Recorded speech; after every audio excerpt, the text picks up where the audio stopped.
Bismillahirrahmanirrahim. Assalamualaikum warahmatullahi wabarakatuh. Waalaikumsalam warahmatullahi wabarakatuh. Alhamdulillahilladzi bini'matihi wa fadlihi tatimmus salihat. Asyhadu an la ilaha illallah wa asyhadu anna Muhammadan abduhu wa rasuluh. Allahumma salli wa sallim wa karim wa barik ala nabiyyina wa syafi'ina wa maulana wa qurbatina Muhammad wa ala alihi wa sahbihi wa man ittaba'ahum bi ihsanin ila yaumiddin. Amma ba'd. Sahabatku Majelis Keluarga Indonesia yang dirahmati Allah, Alhamdulillah, wa syukurillah. Kita senantiasa bersyukur kepada Allah Subhanahu wa Ta'ala atas semua nikmat yang telah Allah berikan, nikmat sehat walafiat yang di pagi ini Allah telah bangunkan kita, dan kita masih bisa diberi kesempatan oleh Allah untuk beribadah kepadanya. Dan eh, salawat dan salam tentu senantiasa kita curahkan kepada baginda Nabi kita Muhammad Sallallahu Alaihi Wasallam. Mudah-mudahan kita termasuk umatnya yang di akhirat kelak akan mendapat syafaat dari beliau. Sahabatku yang dimuliakan Allah, di pagi ini sebagaimana biasa kita akan kembali mengkaji salah satu syariat ya, salah satu syariat dari ibadah yang eh, biasa kita lakukan dan barangkali ada banyak yang belum memahaminya. Beberapa syariat dari salat yang kita lakukan dan sebagaimana yang sudah beberapa kali, beberapa episode kita lalui, kita sudah menuntaskan banyak kajian tentang sholat ya, dan alhamdulillah wa syukurillah ya kita diberi kesempatan oleh Allah Subhanahu wa taala untuk lebih memahami tentang syariat ini melalui guru kita Ustaz Al-Jambari hafizahullah, dan mudah-mudahan semua amal beliau menjadi amal yang Allah ganti dengan amal yang dengan balasan yang terbaik, amin Allahumma amin.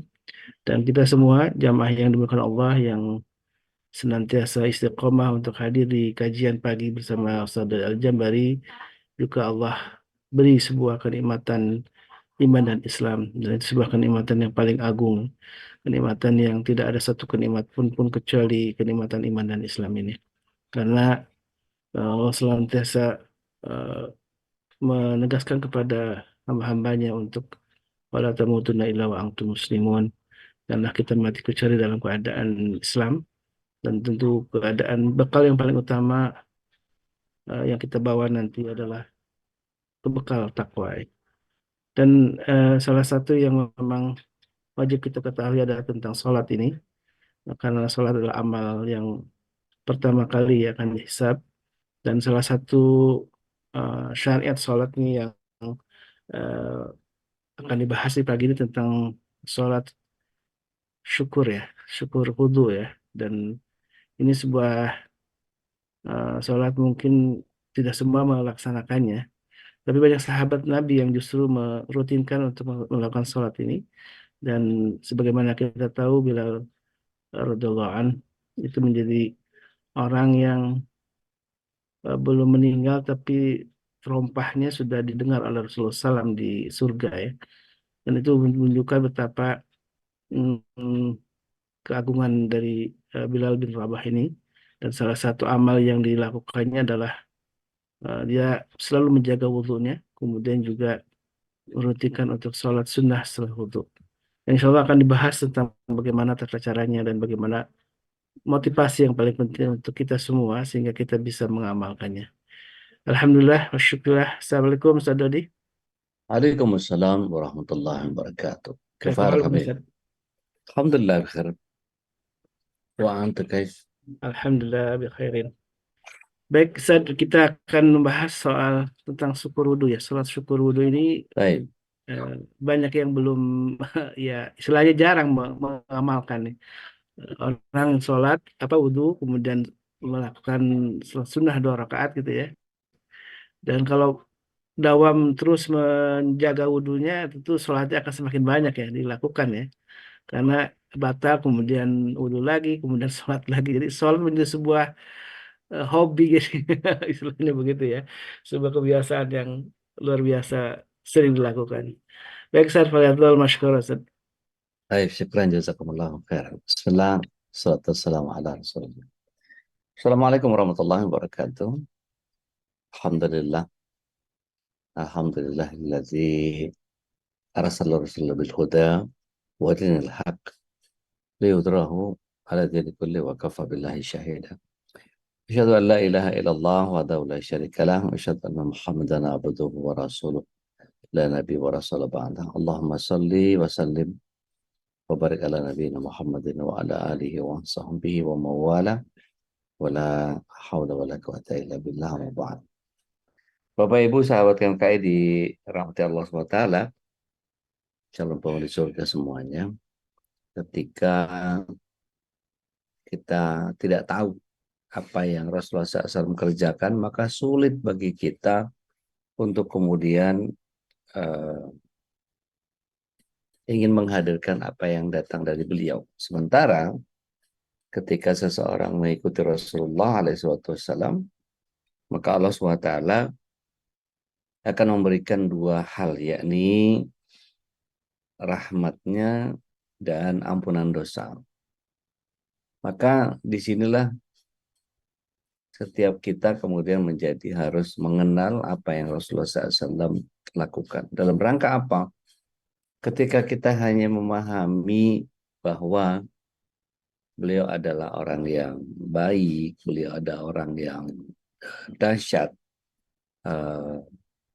inner power-nya, sangat inspiratif dan seterusnya. Tapi kemudian kita tidak melihat bagaimana beliau SAW mengajarkan kepada kita bahwa Rasulullah SAW juga sering ditanya oleh para sahabat, ya Rasulullah, bantu aku agar senantiasa Allah membersamaiku. Apa yang Rasulullah SAW sampaikan kepada mereka? Perbanyaklah sujud. Nah, di antara perbanyak sujud ini yang kemudian kita harus terjemahkan sebagai perbanyak sholat. Nah, pada pagi hari ini Allah SWT izinkan kita diberikan kesehatan, diberikan umur panjang, diberikan keimanan, diberikan semangat untuk kita bisa bersama di MKI ini. Selawat serta salam semoga senantiasa tercurah ke hadirat Rasulullah SAW, berikut para keluarga, sahabat, dan para pecinta risalah dan syariat beliau hingga akhir zaman. Mudah-mudahan kita yang hadir pada kesempatan pagi hari ini bisa menjadi bagian dari golongan orang-orang yang mendapatkan syafaat beliau kelak di akhirat. Amin. Allahumma amin. Tidak hanya sholat syukur wudhu yang kita akan bahas, akan tetapi sholat sunnah yang kelima ini kita akan membahas mulai dari sholat sunnah syukur wudhu. Sholat sunnah syukur wudhu ini sebetulnya hanya istilah dari para ulama kita untuk memudahkan mana sholat yang dilakukan pada saat apa, gitu ya. Jadi kalau ditanya, ini dalilnya ada nggak? Nggak ada. Ya. Tapi yang dimaksud ya ini, gitu ya. Jadi kalau Rasulullah SAW memerintahkan kepada kita sholatlah 2 rakaat setelah engkau wudhu, nggak ada. Kalau disebut-sebut sebagai sholat sunnah syukur wudhu. Tapi lafaz yang dari Uqbah bin Amir al-Juhani radhiyallahu anhu yang menyatakan bahwa Rasulullah SAW bersabda, ya, Mamin ahadin, tidaklah seseorang, ya, tawadda, dia berwudu, ya, kemudian wa yuhsin, dia menyempurnakan wudu'a, ya, wudunya, lalu wa yusalli, ya, rakaatani, jadi dia salat 2 rakaat dengan apa? Yukbil biqalbi, dia betul-betul melakukannya dengan sepenuh hati, ya, betul-betul wawajahihi, dia hadapkan wajah, hati, dan jiwanya, ya, alaihima illa wajaba lahul jannah. Jadi tetap akan baginya surga atau ditetapkan atasnya surga. Asal apa? Wudunya sempurna, sholat 2 rakaatnya khusyuk, ya, dia tidak melakukannya dengan main-main atau ngasal, ya. Jangan sampai kemudian kita melakukan ibadah itu sekena hati kita. Maka perhatikan oleh kita setiap gerakan yang Allah SWT diibadahi oleh Rasulullah SAW, maka setiap kali apa yang dihadirkan oleh Rasulullah SAW adalah bagian yang kemudian setiap kita memang harus menghadirkan secara benar. Banyak orang yang kemudian menyepelekan hal-hal dari yang sunnah. Contoh, meletakkan tangan. Ya, meletakkan tangan ini setinggi-tingginya adalah sejajar telinga, serendah-rendahnya adalah sejajar dengan bahu. Gitu. Tapi berapa banyak orang yang kemudian hanya sekedar mengangkat tangannya sekejap saja, terus kemudian nggak sampai ke bahu, nggak sampai ke telinga. Ya. Nah, ini yang menyebabkan orang tersebut menjadi menyepelekan, gitu ya. Maka bagian yang seharusnya kita lakukan adalah tidak seperti itu. Nah, kemudian ini jadi amalan andalan buat Bilal. Jadi dikatakan bahwa Rasulullah SAW berkata kepada Bilal, wahai Bilal, sampaikanlah kepadaku satu amalan yang paling kau harapkan mendapat pahala yang paling besar yang kau lakukan selama kau dalam Islam. Karena aku mendengar suara derapan terompahmu di hadapanku ketika aku di surga waktu Isra Mi'raj.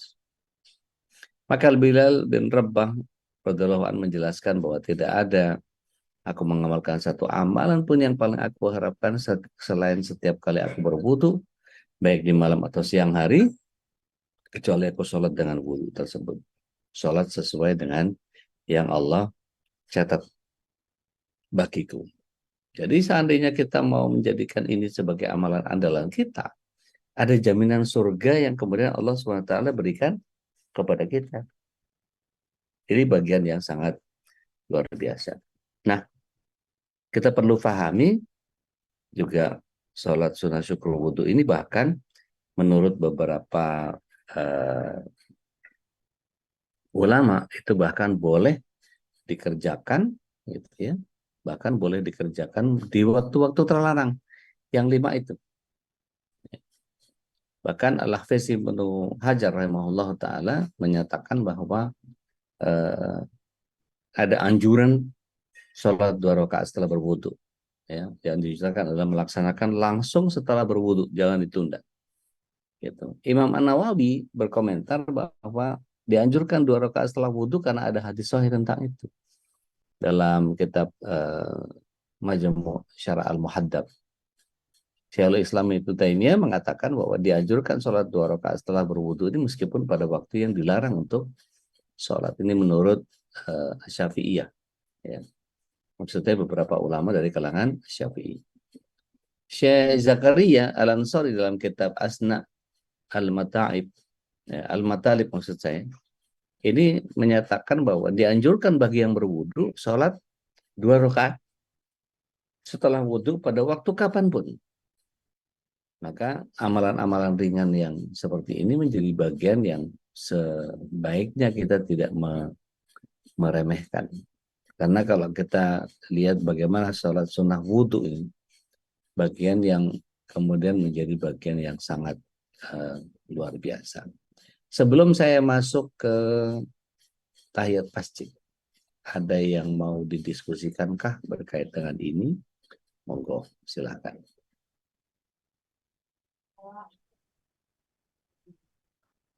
Insya Allah jelas ya bahwa dilakukannya 2 rakaat, ya, 1 kali salam, terus kemudian Waalaikumsalam warahmatullahi wabarakatuh.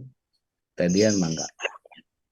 Dina mau tanya, itu kalau yang sunat terkait wudhu ini, apakah setiap kita wudhu atau cukup 1 hari sekali aja gitu, Ude?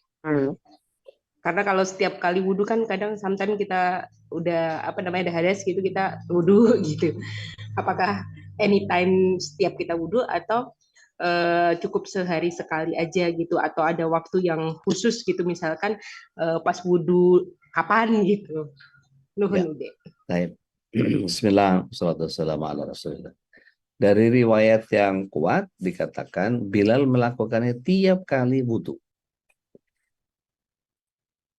Anytime dia ablution gitu, setiap kali itu juga dia melakukan sholat. Itu makanya jadi andalan amalan. Berarti Wallahu kalau a'lam. sehari 10 kali gitu ya 10 kali sholat gitu ya. Betul, betul. Kalau perut lagi bermasalah, sering hitut gitu ya, maka dilakukan lebih sering dari itu bahkan. Gitu, Teh. Makasih Ude. Dengan senang hati, Teh. Mangga. Yang lain silakan. Assalamualaikum. Waalaikumsalam warahmatullahi wabarakatuh. Di sini Ustadz tanya, Mangga. kalau posisi kita di masjid, Iya, itu kan kalau kita sudah wudhu katanya tadi langsung sholat sunat wudhu. betul. Nah, sementara ada anjuran yang lain, kita harus sholat tahiyatul masjid. Nah, ini yang didahulukan yang mana ini Ustaz? Baik. Bismillah, salatu wassalamu ala Rasulillah. Ini skala prioritas. Yang ketika wudhu dan tahiyat masjid itu menurut Imam An-Nawawi boleh ditumpuk, Pak Herman. Jadi misalnya kita waktunya mepet, begitu lihat timer iqomatnya cuma tinggal 3 menit. Bahkan kita bisa menumpuk semua sholat-sholat sunnah yang 2 rakaat. Gitu. Dalam hati kita niat sholat sunnah syukur wudhu, sholat sunnah tahiyat masjid, sholat sunnah qobliyah, misalnya gitu ya. Maka kita kerjakan itu 3 sholat tapi cuman 2 rakaat dengan niat yang ditumpuk. Maka itu boleh menurut Imam Nawawi. Gitu Pak Herman. Tapi kalau misalnya waktunya longgar, maka boleh pilih salah satu. Kalau wudhunya lebih dulu, artinya kita datang ke masjid itu sudah dalam keadaan berwudhu, maka mestinya sholat sunnah syukur wudhunya di rumah. Gitu kan? Ya. Tapi kalau sholat sunnahnya syukur wudhunya begitu sampai ke masjid, masih punya wudhu, maka yang disunahkan sholat tahiyat masjid dulu, baru kemudian sholat sunnah syukur wudhu. Kalau sampai masjid tiba-tiba lepas hajat, maka kita ambil wudhu, mana yang dilakukan? Sholat sunnah syukur wudhu dulu, baru tahiyat masjid. Wallahu a'lam. Itu Ude baru punten tanya enggak. Teh yang Dina, sholat enggak. sunnah, yang sholat sunnah tadi yang bisa digabung niatnya itu semua sholat sunnah sebelum sholat atau Semua sholat sunnah. Semua berarti sholat kalau sunnah. misalkan karena kita kesempitan waktu tadi, misalkan ada 3 Betul. sholat sunnah itu kita gabung Ya. niatnya jadi Ya. satu gitu ya Ude. Betul. Betul. Oke. Tapi pastikan ketika itu tidak kebingungan dengan mencampur niat atau menggabung niat tadi. Jadi, ya Allah, saya sholat 2 rakaat ini untuk sholat sunnah syukur wudhu saya, sholat sunnah tahiyat masjid saya, sholat sunnah qobliyah saya, sholat sunnah baina adanain. Gitu. Jadi, apalagi kita mau sebut, waktunya cuma 3 menit, ya udah sholat cuma 3 menit ini, gitu ya. Maka lakukan saja. Allahu Akbar, maka semua tumpukan niat itu ada di 2 rakaat saja. Begitu Teh. Oh iya. Nuhun Ude. Mangga. Sawang sunnah. Yang lain silahkan kalau ada. Assalamualaikum warahmatullahi wabarakatuh, Pak Ustadz. Waalaikumsalam Bu Elvi, apa kabar? Alhamdulillah. Silakan. Mau tanya Pak Ustadz, Ya. ini kita lagi mengadakan sholat sunnah, sholat sunnah tahajud, sholat sunnah wudhu atau sholat sunnah lainnya. Pas kita lagi melakukan sholat sunnah, terus azan, apakah kita lanjutkan sholat sunnah kita atau kita putuskan? Baik. Terima kasih Bismillah. Pak Ustadz. Salatu wassalamu ala Rasulillah. Bismillah, salatu wassalamu ala Rasulillah. Ketika kita sedang sholat, kemudian azan datang, maka teruskan saja. Nggak ada masalah. Kecuali yang terjadi adalah iqomat. Kita lagi sholat, tiba-tiba iqomat. Maka sholat yang kita kerjakan itu dihitung utuh, sholatnya sempurna. Kemudian kita menyetop itu, memberhentikan itu, kemudian bergabung sama yang sholat wajib. Karena Rasulullah SAW menyatakan tidak ada lagi sholat ya ketika iqamat. Maksudnya sholat-sholat sunnahnya digugurkan karena harus melakukan sholat wajib. Gitu. Jadi sholat sunnahnya Ada tetap bacaan dihitung. tertentu nggak Pak Tidak Ustadz? ada. Kalau Tidak waktu ada. kita memutuskan sholat itu. Tidak ada. Langsung saja putus. Langsung dibatalkan saja. Ketika sedang baca surat gitu ya. Allahu Akbar, udah putus saja langsung. Walaupun kita udah melakukan 1 rakaat, Pak Ustadz. Iya, betul. Berapapun. Mau 2 rakaat gitu ya, lagi duduk nih. Allahu Akbar. Udah, selepas langsung. Berdiri langsung rapikan saf. Gitu. Jazakallah khairan, Pak Ustadz. Dengan senang hati Bu Elvi. Silakan yang lain. Ada? Kalau nggak ada kita lanjut ke tahiyat. Baik, kita lanjut ke tahiyat ya. Tahiyat masjid ini adalah bagian yang kemudian kita sebutnya sebagai penghormatan. Penghormatan kepada apa? Tidak ada satupun di bumi ini tempat yang paling mulia dan paling penuh keberkahan, yaitu Baitullah. Apa maksudnya? Masjid. Jadi tempat Allah Subhanahu wa Ta'ala di Ars itu perwakilannya adalah masjid. Karena makanya di sana kita betul-betul melakukannya dengan penghormatan kepada Allah Subhanahu wa Ta'ala. Ibaratnya kalau kita tuh kulon nuwunnya lah gitu. Absen lah ya. Gitu.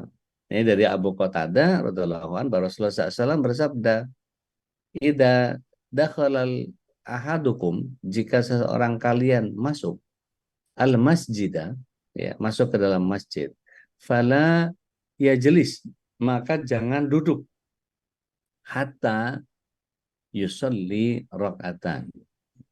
Jangan duduk sebelum sholat 2 rakaat. Yang dimaksud di sini adalah ulama kita menamakannya dengan tahiyat masjid atau penghormatan atas masjid. Jadi kalau ditanya, ada Rasulullah SAW nyuruh kita tahiyat masjid? Nggak ada. Tapi yang dimaksud di sini para ulama kita menyederhanakan pemahaman kita supaya nggak bingung, ini sholat apa lagi, sholat apa lagi, sholat apa lagi. Kadang-kadang kita kebingungan kan terbiasa melafazkan niat gitu kan ya. Usolli sunat tahiyat, mentahiyat masjid dan segala macam. Kalau kita nggak belajar bahasa Arab agak repot. Tapi yang paling aman adalah kita melafazkan niat itu di dalam hati saja. Meskipun ada sebagian ulama Syafi'iyah yang menyampaikan talafuz biniyah. Tapi kalau kita cari dalilnya, adakah Rasulullah SAW dan para sahabat melafazkan niat? Tidak ada. Ini kita sudah bahas berkali-kali. Nah, ada bagian yang sangat luar biasa. Ini juga tahiyat masjid tidak berkait dengan larangan. Gitu ya, larangan waktu sholat.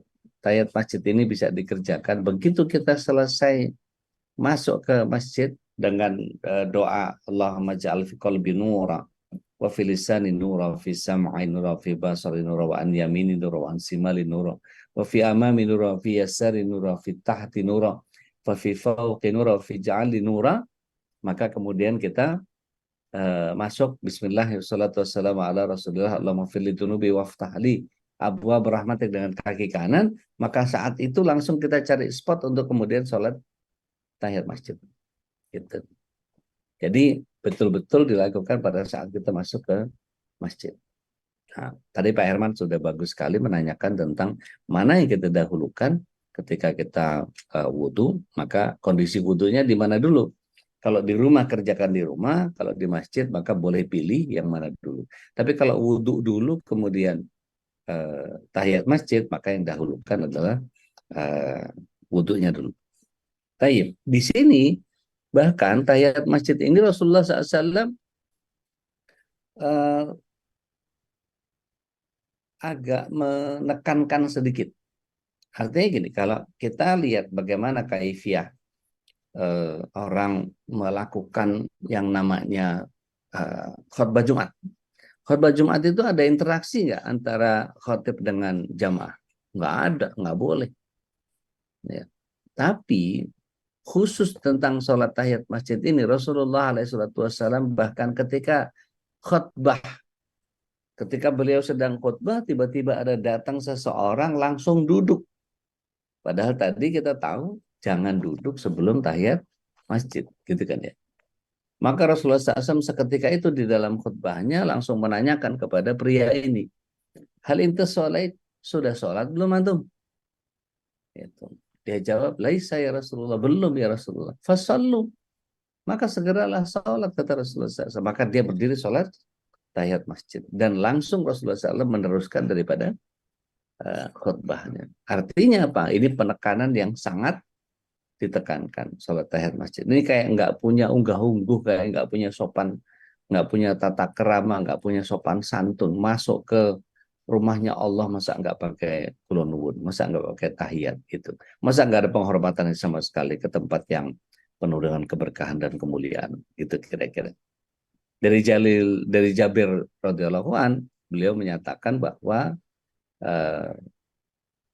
dikatakan bahwa ataitun nabi, aku datang ya menemui Nabi Shallallahu Alaihi Wasallam wa huwa fil masjid, ya. Maka ketika beliau ada di masjid, faqal, ya, maka dia mengatakan sholli rakaatain, gitu. Salatlah 2 rakaat. Yang dimaksud adalah tahiyat masjid, gitu. Nah, ini artinya di masjid manapun ya. Kalau musola perlu nggak Ustadz? Musola juga masjid. Jadi gini, kalau Rasulullah SAW ini perhatikan ya supaya nggak ada yang bingung lagi.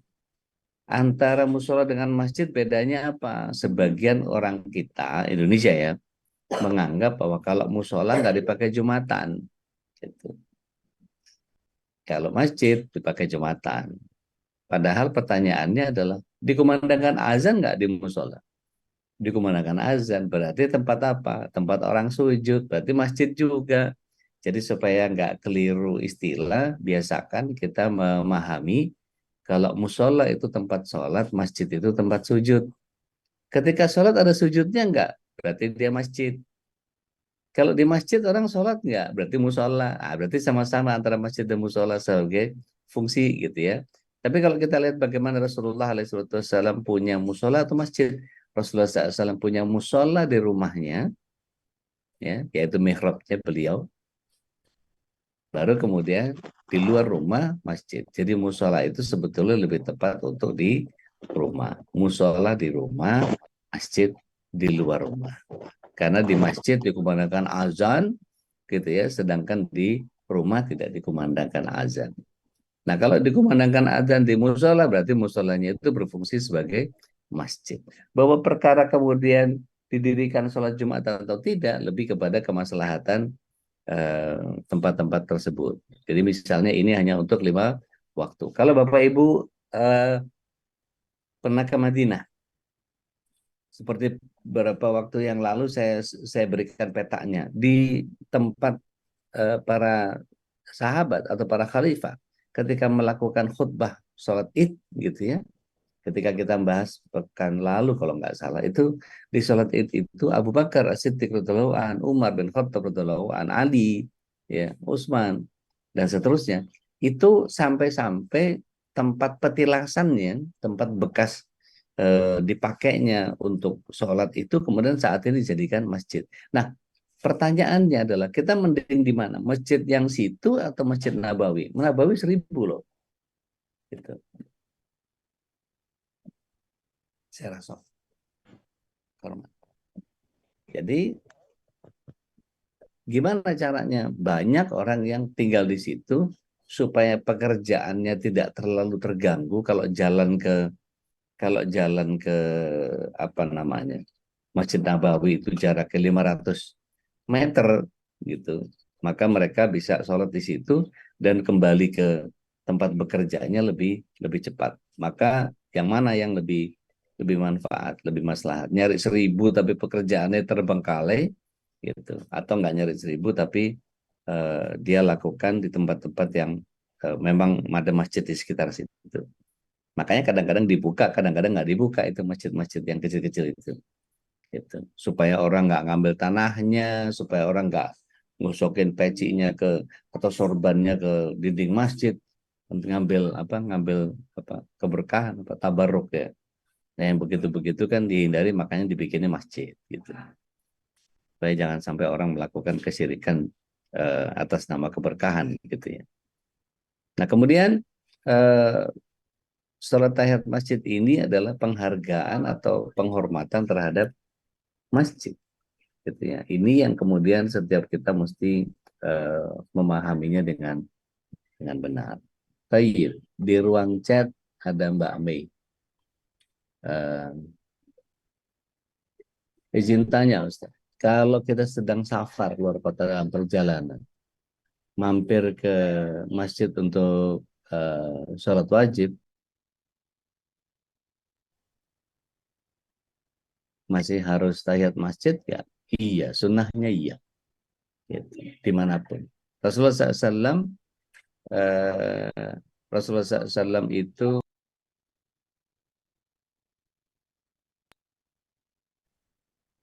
jadi dalam perjalanan safar sekalipun gitu, itu masih harus tahiyat masjid. Gitu. Karena itu sifatnya tidak ditinggalkan oleh Rasulullah SAW, bahkan ketika safar. Yang ditinggalkan safar itu Rasulullah SAW justru rawatibnya. Gitu. Gitu ya Mbak Mei. Baik. Yang lain monggo silahkan. Mbak Erna. Assalamualaikum warahmatullahi wabarakatuh. Waalaikumsalam warahmatullahi wabarakatuh. Maaf udah izin tanya, kalau sholat di musola mall misalnya, perlu sholat tahiyat masjid atau sholat sunnah wudhu? Iya, boleh.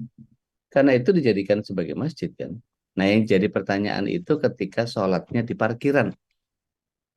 Gitu ya. Sholat di parkiran Jumatan misalnya, itu tidak ada masjid ya. Seperti saya sering ngisi di sering ngisi di beberapa mall gitu atau beberapa gedung perkantoran yang sholatnya nggak cukup kalau di musolanya. Di musolanya cuma nampung beberapa orang saja, tapi kalau untuk begitu banyak orang sholat Jumat gitu ya, maka dipakailah beberapa tempat slot parkir gitu yang dipakai untuk buat sholat. Nah, saat itu perlu sholat tahiyat masjid nggak? Karena bukan masjid, nggak perlu tahiyat masjid. Tapi sholat sunnah syukur wudhunya boleh dikerjakan. Gitu. Atau sholat baina adanainnya boleh dikerjakan. Jadi tahiyat masjidnya boleh ditinggal. Itu ya, Bu Erna. Jadi tahiyat masjidnya nggak usah kalau misalnya ada musola yang di parkiran gitu ya, karena dia bukan masjid, tapi diperuntukkan untuk masjid, tapi dia tidak berfungsi sebagai masjid. Dia hanya parkiran dipakai buat sholat Jumat gitu ya. Maka tinggalkan sholat tahiyat masjidnya, tapi sholat sunnah syukur wudhunya, sholat sunnah qobliyah qobliyah waktu Jumatnya boleh. Sholat sunnah mutlak seperti yang kemarin kita bahas boleh, nggak ada masalah. Gitu ya Bu Erna. Wallahu a'lam. Yang lain monggo silakan.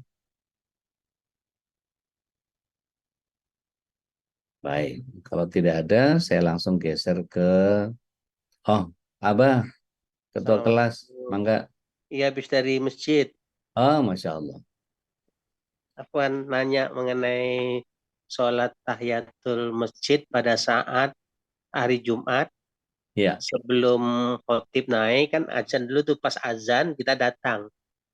Nah, yang kita lakukan apakah berdiri tegak sampai selesai azan kumandang atau kita langsung sholat tahiyatul masjid? Baik. Syukran. Bismillah. Bismillah, wassalatu wassalamu ala Rasulillah. Kalau ada azan kumandang, kira-kira mau dijawab dulu atau mau ditinggal? Ya kalau tanpa ada uzur, jawab. Jawab. Kalau kita mau sholat tahiyat masjid, boleh duduk dulu atau sebaiknya Tetap langsung harus sholat? langsung sholat. Nah, berarti ketika azan kita mau sholat, maka tunggu azannya dulu untuk mendapatkan fadilahnya azan. Kita jawab, setelahnya baru kita sholat tahiyat masjid. Gitu, Bah. Oke, baik. Baik. Syukran. Ada yang lain silahkan Mbak Vivi. Udah kalau kita menghadiri kajian kitab di masjid, tapi ketika sampai di masjid kajian kitab sudah dimulai, apakah tetap sholat tahiyat masjid? Tadi kan sholat Jumat sudah dimulai ya, bahkan Rasulullah SAW meminta kita untuk tahiyat masjid. Maka biasakan tahiyat masjid dulu baru langsung ikut. Artinya gini, datang ke masjid itu kan ada bagian masjid yang kemudian kita bisa ambil di galarnya mungkin, di tempat perempuannya mungkin yang berhijab, kemudian setelah itu baru masuk ke taklimnya. Gitu. Jadi kalau diakhirkan setelah selesai gimana Ustadz? Sebaiknya tidak. Karena penghormatan itu dimulai dari awal. Jadi kan statementnya tadi, jangan duduk ya sebelum sholat tahiyat masjid. Artinya, masa duduk dulu baru tahiyat masjid setelahnya. Kalau ganti nggak apa-apa dalam keadaan lupa misalnya. Tiba-tiba datang, udah dimulai nih, nggak enak, duduk, telak. Begitu selesai kajian, astagfirullahaladzim, tadi kan belum sholat tahiyat masjid ya.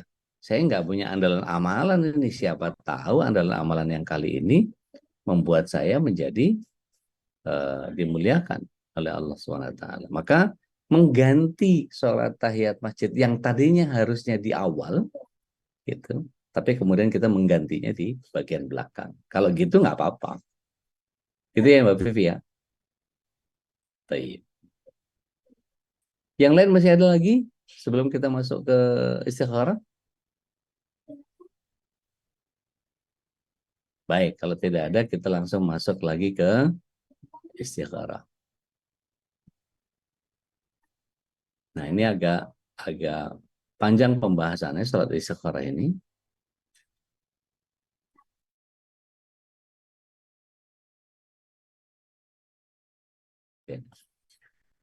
Jadi ketika ada pertanyaan lagi nih, siapa nih? Mbak Luli, kalau kita datang kajian di aula masjid, apakah sholat tahiyat masjid juga? Masjidnya di atas, aula masjid di bawah. Boleh kita sholat karena itu adalah bagian dari masjid. Artinya kalau di masjid itu ada aula, aula itu juga bagian dari masjid. Karena dia tidak mungkin dibangun kecuali orang nyumbang pembangunan masjid. Satu itu. Yang kedua, areanya di area masjid, gitu kan ya. Berarti apa? Jual beli juga tidak boleh dilakukan di situ. Gitu. Jadi aula masjid berfungsi sebagai masjid. Gitu ya, Mbak Luli. Baik, kita bahas salat istikharah. Dalilnya bagaimana? Rasulullah SAW mengajari para sahabat untuk salat istikharah dalam setiap urusan. Setiap urusan ya, tidak hanya untuk urusan kebimbangan. Banyak orang yang mengerjakan istikharah ini hanya untuk kebimbangan. Ketika kita pusing milih satu pilihan di antara beberapa pilihan, maka lakukanlah salat istikharah. Bukan itu. Salat istikharah itu bisa bahkan berfungsi sebagai peneguhan niat. Jadi kalau sebagian orang mengatakan bahwa Rasulullah SAW itu kalau sebelum pergi bersafar, beliau sholat safar dulu. Salah. Beliau sholat istikharah dulu untuk meneguhkan niatnya. Setelah sepulang dari bepergian, baru beliau mengerjakan sholat safar. Nanti kita bahas di bab sholat safar. Gitu ya. Jadi Rasulullah SAW mengajarkan para sahabat untuk sholat istikharah urusan apapun. Ya, sebagaimana beliau mengajari surat dari Al-Quran. Beliau bersabda, jika kalian ingin melakukan satu urusan, maka kerjakanlah sholat 2 rakaat selain sholat fardu. Kemudian hendaklah dia berdoa. Nah, ini doanya agak panjang. Kalau ada yang mau capture, monggo silakan. Ya, Allahumma inni astakhiruka bi'ilmik wa astaqdiruka ala qudratik wa as'aluka min fadlik fa innaka taqdiru ya ma la aqdiru wa ta'lamu wa la a'lamu wala anta alamul ghuyub Allahumma fa in kunta ta'lamu ba'dal amra, sebut urusannya apa gitu ya, khairan li ya fi ajali amri wa ajli ya au fi dini wa ma'ashi wa akibati amri faqadur li wa yassirhu li summa barik li fi Allahumma in kunta ta'lamu annahu syarrum li fi dini wa ma'ashi wa akibada amri fi ajali amri wa ajibi fasrifni anhu wa qadur lil khairi lil khaira haitsu kana summa radini bi. Ya.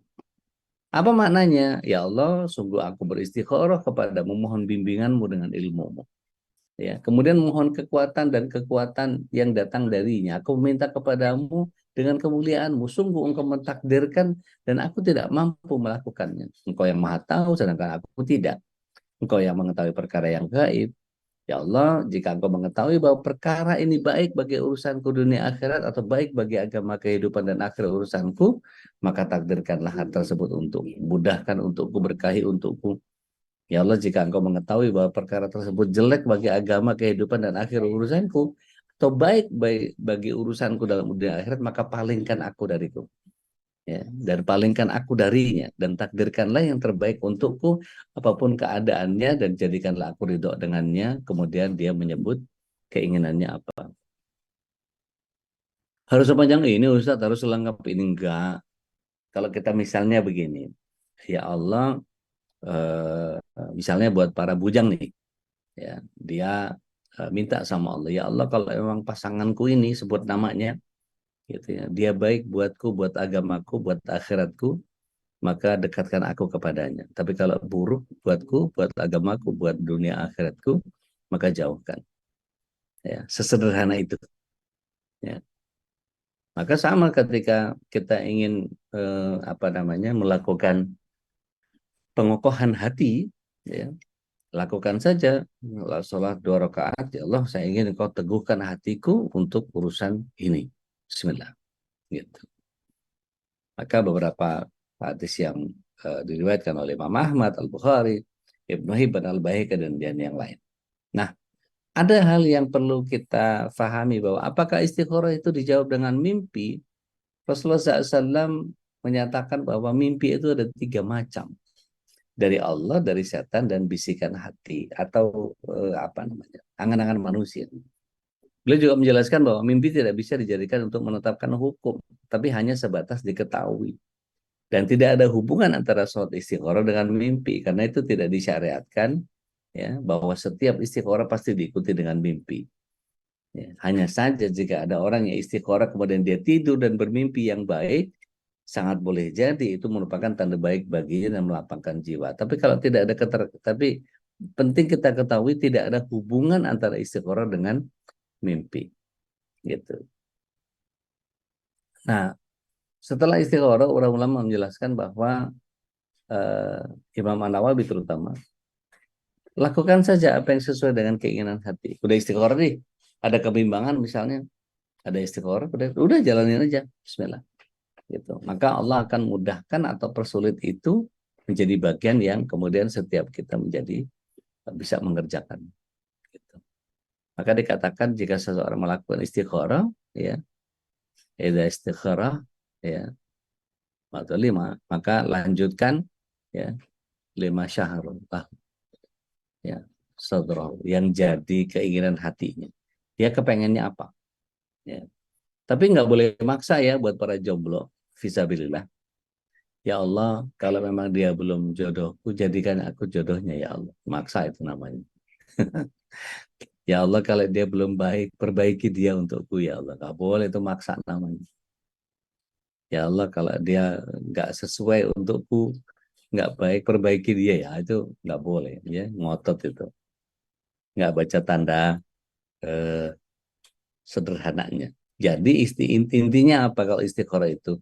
Dimudahkan, ya, sesuatu atau dipersulit menuju kepada sesuatu, itu tanda, itu jawaban. Nggak usah ngeyel. Oh, dipersulit, oh, sudah. Oh, kayak saya harus berjuang nih ya. Itu ngotot namanya. Baik. Sementara itu dulu, Bapak Ibu yang dirahmati Allah SWT, mudah-mudahan ini jadi bagian inspirasi untuk kita melakukan begitu banyak hal ya. Jadi ketika kita tahu bahwa Allah SWT menghadirkan kita untuk memahami bahwa apa yang Allah SWT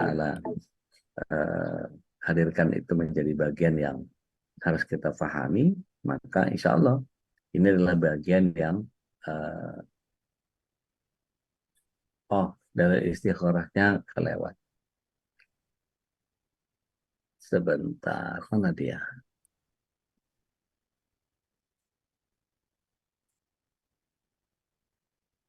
Sama slide yang mimpi udah. Teh Dina mah enggak? Punten Ude, terkait Mangga. tadi yang maksa tanda kutip tadi. Enggak kan somehow kita punya apa ya keinginan atau mungkin kan memang kadang memang Allah kan selalu akan memberikan apa yang kita butuhkan insya Allah daripada apa yang kita inginkan gitu. Tapi saat saat kita memiliki apa ya keyakinan kan jadi ingat pesan Ude yang kemarin gitu terkait kata yakin itu sendiri gitu. Kadang kita ngerasa ya mungkin ada semesta ikut mendukung lah kadang kayak gitu gitu. Jadi kita yakin dan kadang kita membawa satu pilihan tersebut ke doa-doa kita setelah istikharah tersebut gitu. Apakah kita harus menyebutkan secara in detail atau in general aja Ude kalau untuk terkait doa-doa setelah istikharah tersebut? Nuhun, Baik. Ude. Bismillah, wassalatu wassalamu ala rasulillah. Iya. Apakah boleh detail? Boleh. Mau general? Nggak apa-apa. Tapi saya berharap bisa begini. Jangan memaksa Allah untuk hajat kita. Jangan mengajari Allah untuk keputusan terbaiknya. Jadi selalu berikan kondisi bahwa ya Allah, jika dia baik maka dekatkan aku, jika buruk maka jauhkan aku. Sesederhana itu. Gitu. Jadi kalau sampai disebut ya Allah, kalau emang ini adalah apa misalnya, ini adalah pekerjaan yang aku mungkin aku nggak gitu nyaman dengan pekerjaannya, tapi apa sajalah daripada nganggur ya Allah gitu ya. Tapi berikan aku lebih baik begini ya Allah, berikan aku pekerjaan yang manfaat buat agamaku dan akhiratku. Nah, itu apa saja pekerjaan itu bisa datang dalam bentuk apa saja. Itu lebih wide open gitu. Ketimbang mengerucut kepada satu hal, terus kemudian kita nunggu-nunggu hanya untuk itu saja. Tendensi kita itu lebih banyak mengikuti hawa nafsu atau ketaatan. Hawa nafsu, ya, mengedepankan logika atau penghambaan. Punten, saya sering kali kasih contoh gini, kita mau ke bandara, flightnya mepet, agak tight waktunya. Kita bilang sama supir taksi, setelah 2 kali di bagasi, kita bilang, Bang, tolong agak cepet ya, cari jalur yang tracknya nggak macet.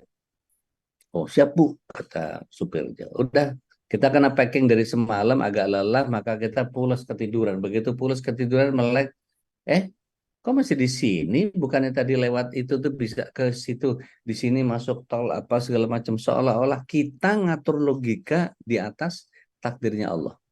Nah, seringkali kan gitu tuh. Jadi ngikutin hawa nafsu. Saya pengennya sih gini, gitu. Tapi kalau Allah maunya macet gimana untuk menyelamatkan kita? Jadi ada bagian yang kemudian kita harus kompromi.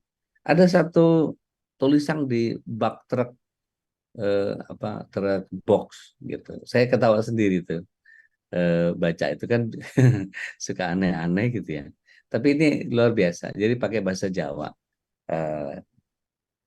Rasa ngepel-ngepel nek kesusu budal wingi gitu. Jadi nggak usah klakson-klakson kalau buru-buru berangkatnya kemarin gitu. Itu ya bener juga sih gitu. Jadi nggak usah orang yang didedes. Kalau sekarang kita yang penting cepet apa namanya? Apa pakai rotor ya tot gitu ya, kadang-kadang buat orang mikirin segala macam gitu ya. Nah ini yang sebaiknya nggak usah kita lakukan ya begitu. Gitu Teh Punten. Kalau dari ya kalau dari udah jelaskan tadi berarti better in general ya karena kita juga nggak tahu mungkin malah Allah kasih yang sesuatu yang lebih dari apa yang kita minta juga. Nah itu dia. Itu dia.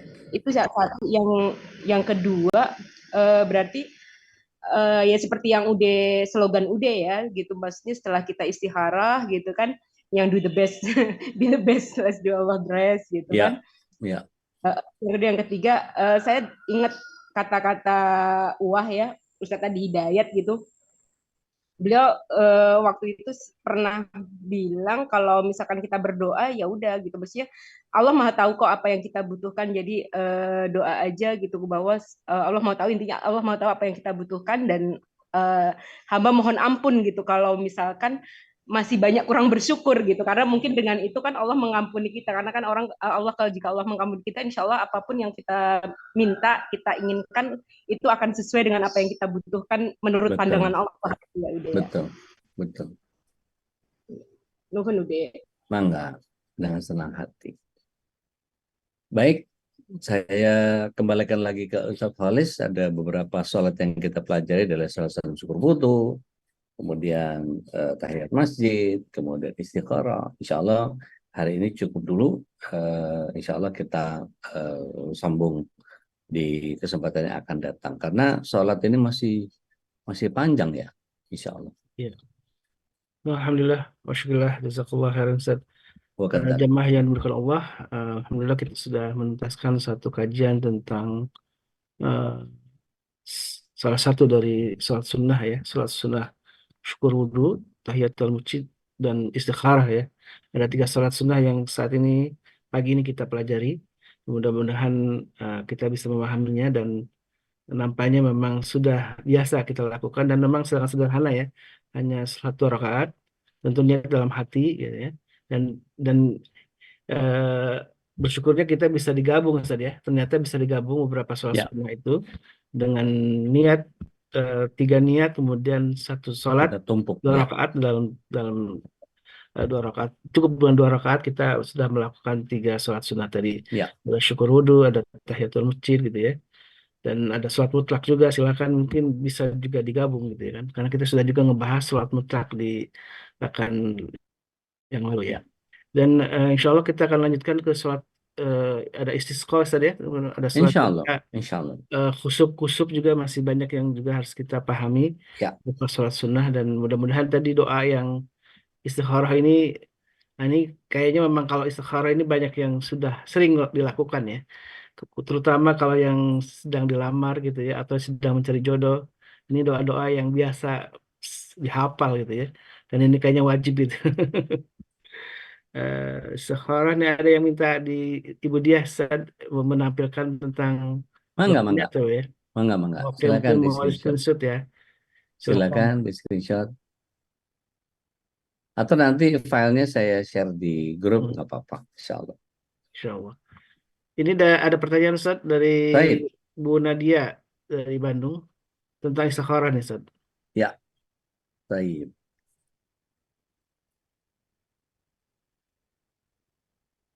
Mangga Teh Nadia. Mau langsung?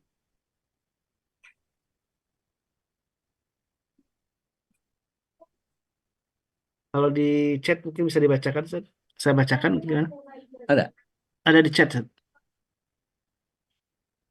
Oh, misalkan kita sudah memilih, tapi tidak yakin, lalu istikharah dan mendapat jawaban yang berbeda, bagaimana? Bisa merubah pilihan kita langsung atau coba istikharah lagi? Boleh aja. Tadi Imam Nawawi menyatakan kalau sudah istikharah, jalankan yang sesuai dengan kehendak hati kita. Misalnya kita punya ada persoalan A, ada persoalan B.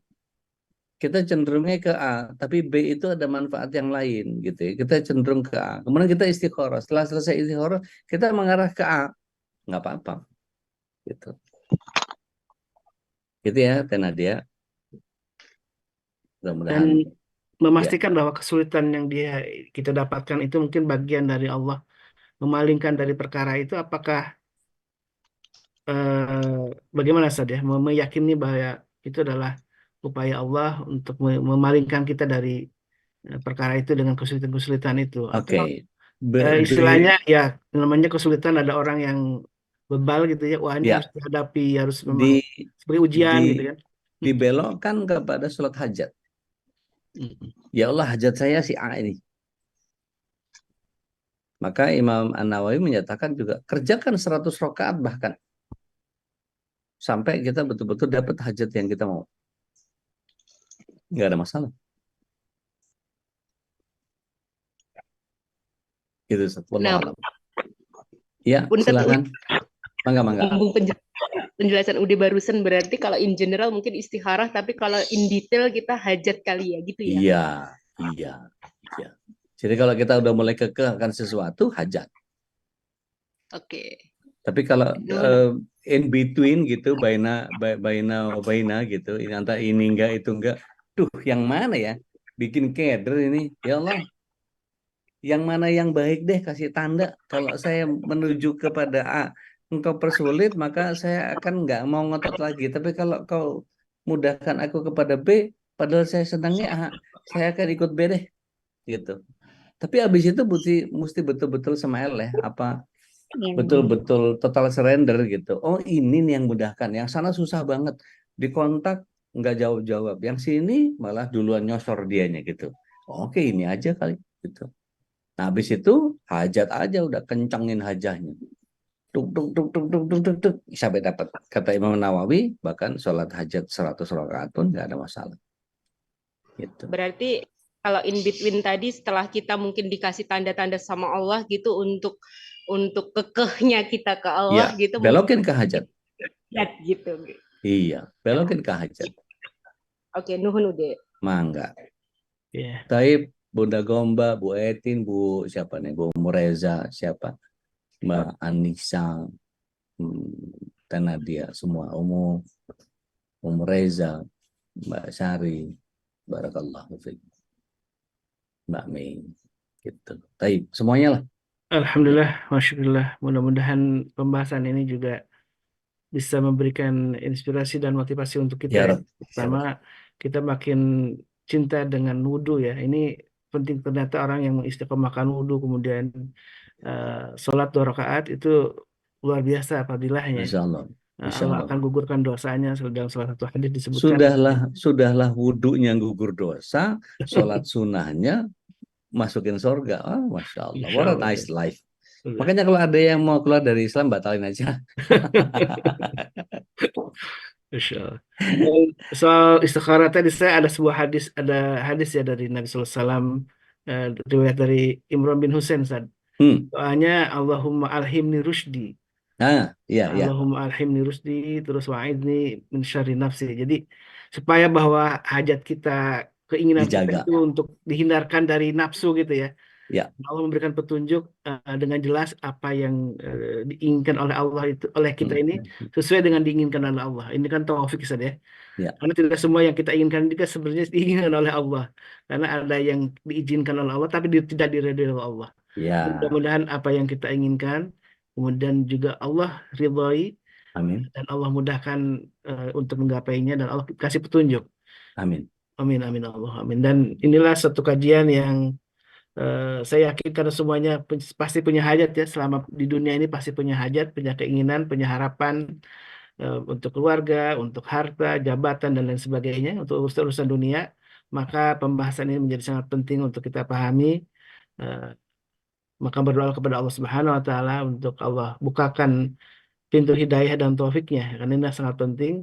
Ketika itu sudah dibukakan, maka kita dengan tadi sumeleh ya, dengan total surrender kepada Allah Subhanahu wa Ta'ala, maka yakinlah apa yang Allah berikan itu adalah yang terbaik. Tadi yang Allah berikan kepada kita adalah yang terbaik.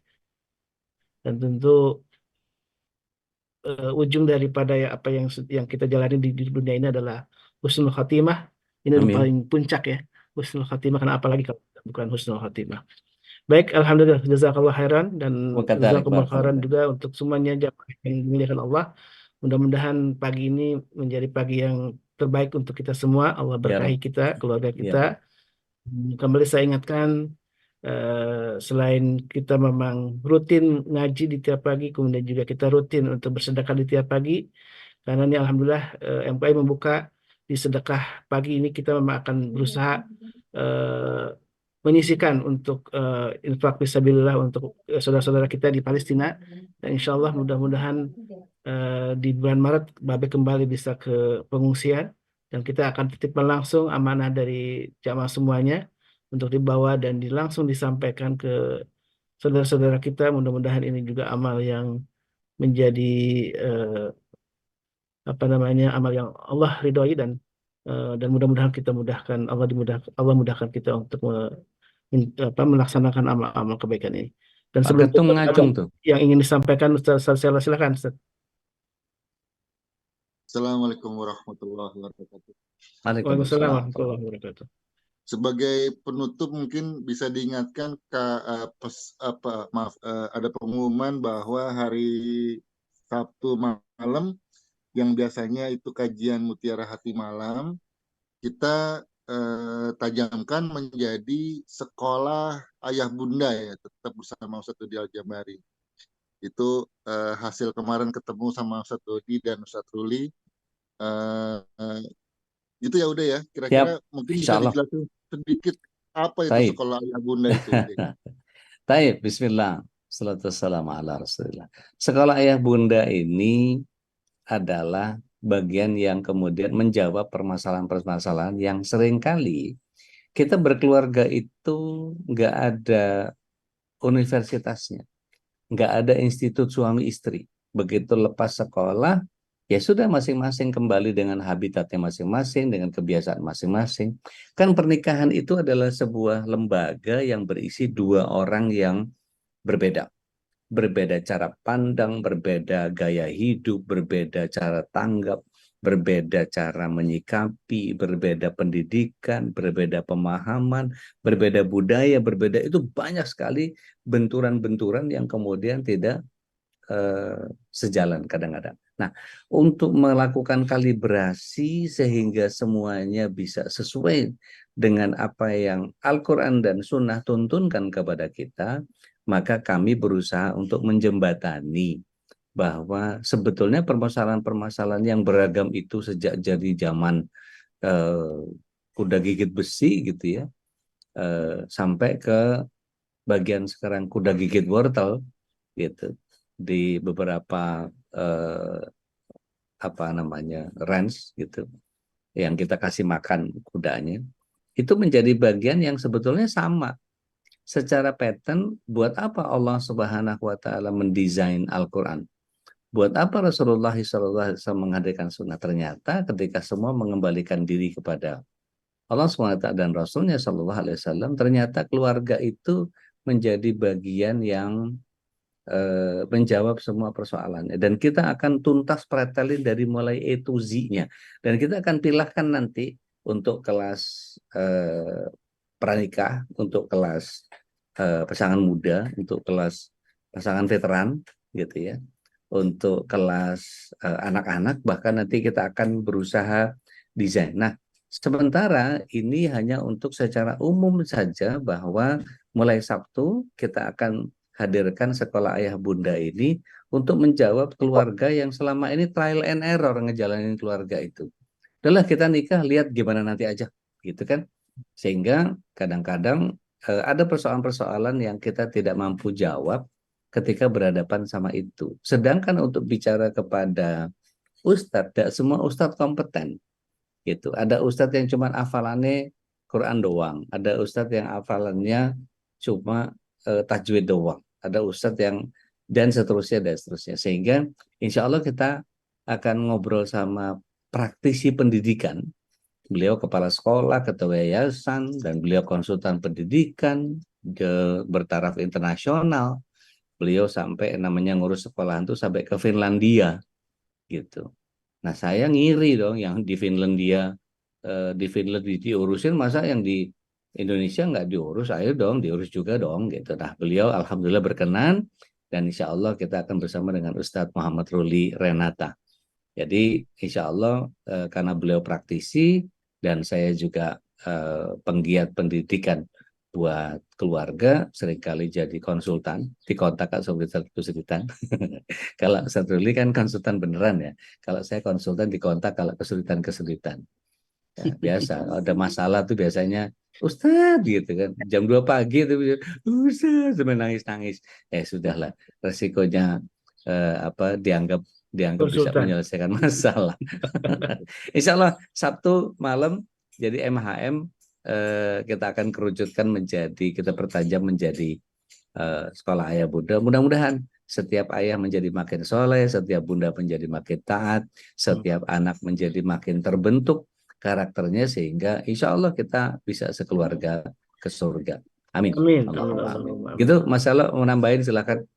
Ya, Masya Allah. Ada yang menarik Ustadz Kolis kemarin ketika kita berbincang itu tentang dalil arijalu kawamuna ala nisa itu. Diartikan sementara ini kan laki-laki berkuasa atas istrinya, atas perempuan. Padahal yang benar adalah bicara wewenang ya, udah ya. Ya, Wewenang laki-laki di mana, wewenang perempuan di mana, dan bukan tanggung dalam jawab. pengertian Ya. ya tanggung jawab. Bukan berarti laki-laki kemudian berkuasa atas perempuan seolah-olah penguasa gitu lah. Itu keren banget ini untuk dibahas ini Ustadz Kolis ini. Masya Allah, tabarakallah. Dan nanti di akhir sesi ada gelarnya juga, Ustaz ya? Sarjana apa nih, Ustaz? Karena ini sekolah bukan institut, jadi sekolah dulu. Jadi lulus sekolah ayah bunda, insya Allah kalau yang di pranikah nanti kan dulu tempat-tempat agama kan punya BP 4 ya. Iya, iya. Kalau nggak salah ya. Sekarang nggak tahu masih jalan atau enggak. Tapi Malaysia masih mengerjakan itu. Insya Allah nanti kalau yang berminat dengan itu kita akan buatkan grup sendiri yang khusus concern masalah sekolah ayah bunda. Karena memang itu tadi menghindari trial and error yang kemudian menjadi ya sudahlah akhirnya menjalankan sesuatu karena anak, menjalankan sesuatu karena keluarga, menjalankan. Padahal kita semua berhak bahagia. Kita semua berhak masuk surga, insya Allah. Bu Queen Alizia, kemarin tuh Dokter Eka, Dokter Herwasto yang sudah ambil bagian. Ada Teh Nina Ginasari dari Lampung, itu juga penggiat parenting juga. Jadi banyak yang insya Allah akan kita tarik gerbongnya bareng-bareng nih untuk kita bisa menjadi majelis keluarga Indonesia yang menuju ke surga sekeluarga. Amin. Amin. Dan insya Allah gelarnya langsung disematkan oleh Allah Subhanahu Wa Taala ya. Ya Rabb. Ada orang ayah yang terbaik, kemudian bunda yang terbaik, dan ini memang menjadi harapan kita semua.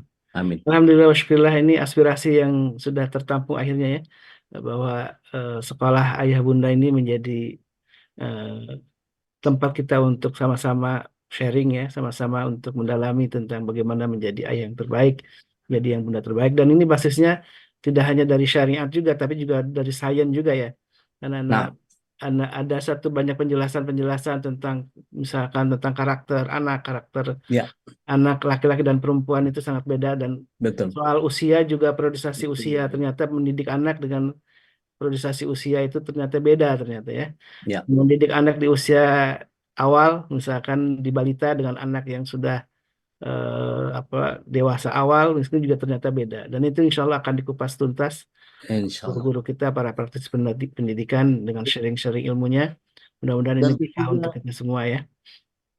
Dan tips juga Ustadz Kolis, dan tips juga Ustadz Kolis, apakah anak itu sekolahnya di sekolah negeri, sekolah swasta, di kutab, di pesantren, sekolah terbuka, atau di mana? Nah, itu menarik tuh nanti tuh ininya, tipsnya itu Ustadz Kolis. Baik. Alhamdulillah. Baik, ada yang ingin disampaikan lagi terakhir? Selo, program-program MKI barangkali yang ingin disampaikan? Ya, sementara cukup sih itu, Ustadz Kolis. Baik, alhamdulillah wa syukurillah, sahabatku yang dimuliakan Allah. Sebenarnya ada satu lagi yang dulu sempat digagas oleh Tuan Guru ya, tentang sanad hadis-hadis Al-Maqdisiyah, dan juga belum sempat di launching ya, Selo ya, tentang memahami hadis-hadis tentang Baitul Maqdis, yang juga sempat disampaikan oleh Tuan Guru, dan mudah-mudahan juga bisa difasilitasi. Teknisnya bagaimana nih juga nanti insya Allah akan dibahas kembali ya.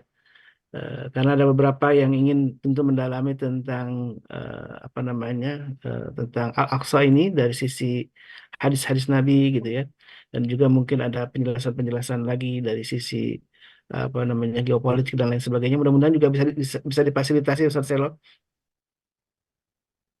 sebagai kelanjutan dari kajian Palestina ini yang sempat beberapa kali dan animenya luar biasa banyak ya. Iya.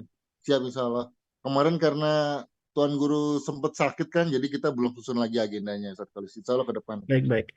Dan itu bisa menghadirkan para ahli juga, artinya para praktisi relawan yang paham tentang persoalan-persoalan teknis di lapangan ya.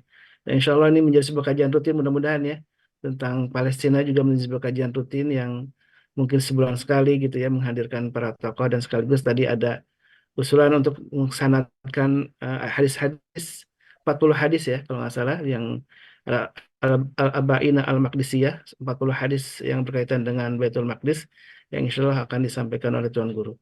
Baik, sebenarnya banyak sekali program-program yang sudah dalam rencana pengurus tapi belum terrealisasi, dan terima kasih jazakumul khairan atas semua dukungan dari jamaah yang dimuliakan Allah, dukungan doa, dukungan moral, dan juga dukungan dari finansialnya. Infak semuanya yang diberikan oleh jemaah mudah-mudahan bisa kita manfaatkan untuk kebaikan dan program-program dari Majelis Keluarga Indonesia, dan salah satunya yang sekarang kita coba gagas karena kita sedang memang punya satu kebutuhan besar ya, semua hajat besar untuk membantu saudara-saudara kita di Palestina, terutama wabil khusus di Gaza. Maka untuk infak di rutin kita insya Allah akan dialokasikan sebagian untuk kita titipkan kepada Bapak Haikal yang akan kembali berangkat ke pengungsian.